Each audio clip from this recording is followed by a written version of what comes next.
তিনি যেন জানাজার সালাত আদায় করলেন।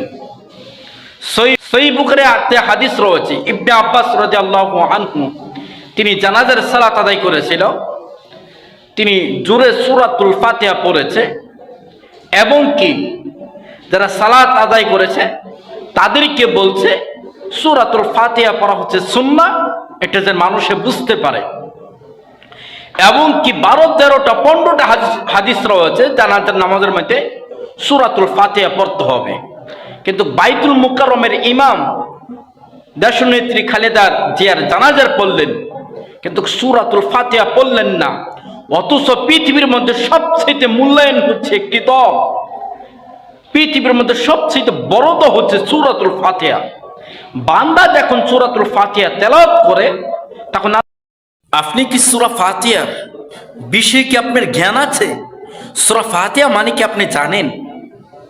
হ্যাঁ, সূরা ফাতিহা হচ্ছে এমন একটি দোয়া, আকাশের নিচে জমিনের উপরে সবচেয়ে মূল্যায়ন দোয়া হচ্ছে সূরাতুল ফাতিহা। আল্লাহ রাসূল সাল্লাল্লাহু আলাইহি ওয়াসাল্লাম বলেছেন, যদি কোনো ব্যক্তি সূরাতুল ফাতিহা পড়ে আল্লাহর নিকটে হাত তুলে, তাহলে সূরাতুল ফাতিহার উসিলায় আল্লাহ রাব্বুল আলামিন তাকে ক্ষমা করে দিবে।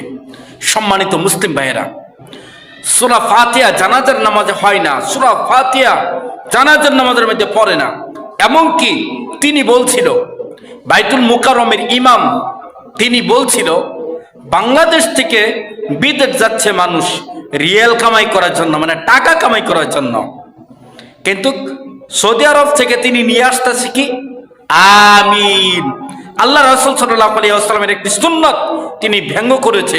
অথচ আল্লাহ রাসূল সাল্লাল্লাহু আলাইহি ওয়াসাল্লাম সূরা ফাতিহা নামাজের মধ্যে পড়তেন, এমনকি ওয়ালাদ-দাল্লিনের পরে আমিন জুড়ে বলতেন। অসংখ্য হাদিস রয়েছে।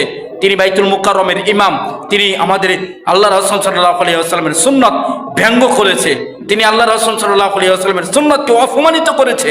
এবং কি জানাজার নামাজের মধ্যে সূরা ফাতিহা পড়তে হবে, তিনি আপনার দেশনেত্রী খালেদার জানাজার পড়লেন, সূরা ফাতিহা পড়লেন না।